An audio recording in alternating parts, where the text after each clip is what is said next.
Alison. I am Michael. I am the founder CEO of Olden Labs. Just finished my PhD a year ago at Harvard before. And I just want to start out with a bit of history. This is how an animal research facility looked like back in 1959.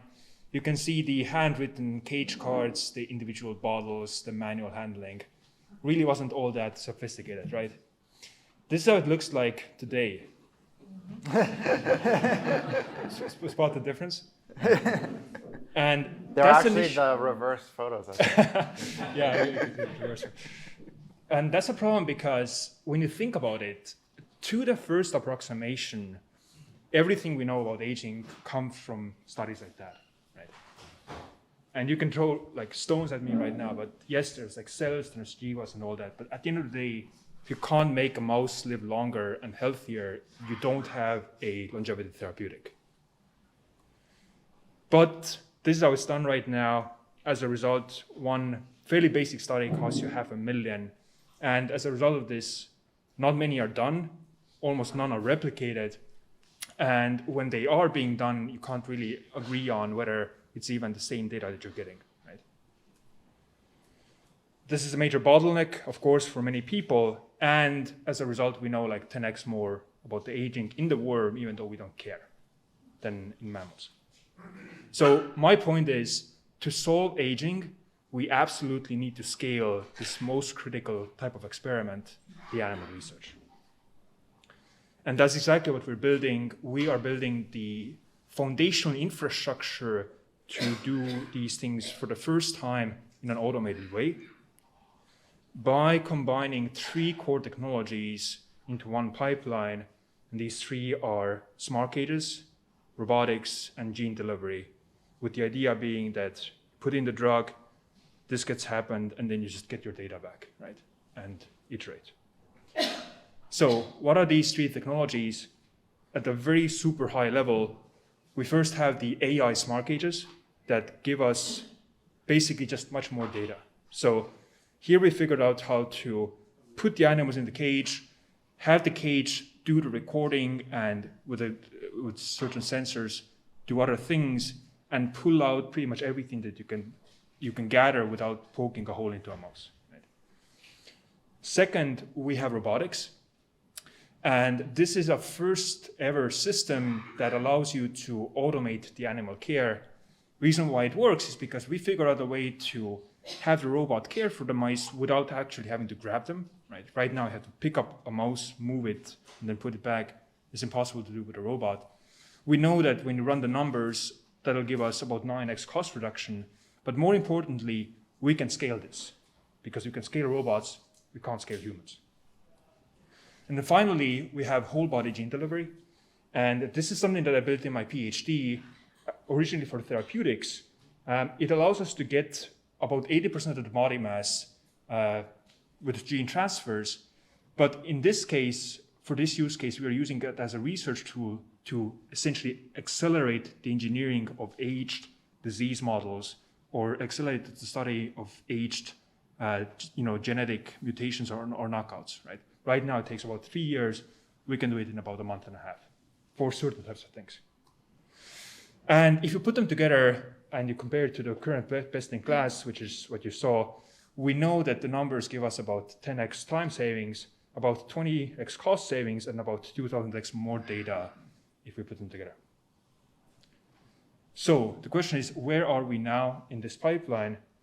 Well, we started out the smart cages, arguably the biggest problem, and partly because that was the thing that I did in my PhD. I spent 8 months manually measuring mice, and what drove me to build this company was the moment where I started dreaming about mouse tails in my sleep. And that's when I realized, like, man, it's just gone too far. But now we have 2 of the first versions of the smart cage out on the market. We just started shipping the first ones last month. They can measure 16 metrics right now using just video and audio across activity and sleep, eating and drinking, fighting and anxiety, climbing and veering. We know we can also pull out a bunch more metrics like body weight, cognition, skin health, behaviors, and so on, without adding any more data or sensors. This is how the data looks like as it comes out. You have video feed, you have alerts, and you have the raw data itself. And when applying to aging, we know that you can absolutely quantify aging using this method. So this is an early data set, 3 age groups of mice, and you can see pretty much everything drops with age, except for maybe the time spent sleeping. And it's actually funny because the most predictive, like many of these metrics right now measure kind of activity and movement, right? The most predictive biomarker metric for remaining lifespan in humans is gait speed, right? Because that kind of integrates all the physiology into one metric. But in any case, this is now early data. We did replicate this with many more animals across different ages. And you can see these really nice drops in these metrics across age, again, except for with sleep, which kind of stays consistent. But why I'm showing you this is because you can see the curves are slightly different. They change in a slightly different ways, which means that now you can take these metrics and you can put them together and you can try to integrate into a single metric, right? And that's what we have. We call it digital bioage. And the idea here is that instead of taking a biomarker, you actually measure the health of the animals and you say, are they younger biologically or are they older biologically than what they're supposed to be? And that's the data. We know that this works. It's not perfect. We need to extend this a lot, but it definitely works in principle. So yeah, so with that, what's the goal? The goal is to 100x the amount of longevity studies that are being done across the planet right now, from about 1,000 or so to at least 100K per year, to have a standardized, reproducible, unbiased way to measure health, which we can all agree on, and to use this to actually build up these data sets into one place, such that down the line, like with the protein data bank, we can actually start using this data to simulate what the effect of your drug would be. And that's the team. These guys are really behind all the things that you're seeing. I'm just like doing other stuff. Yes, with that, thank you.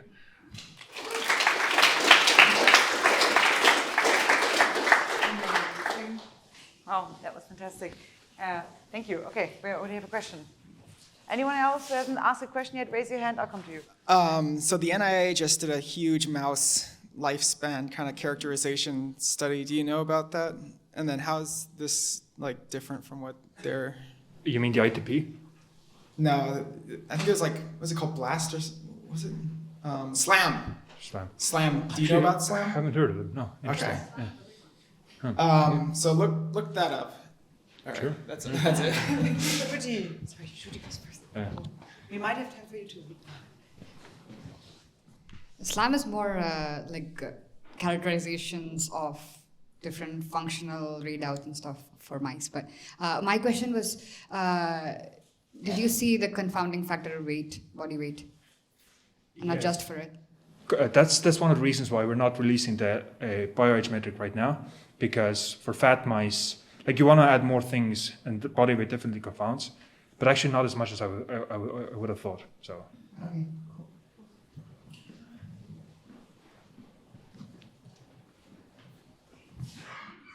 I have one.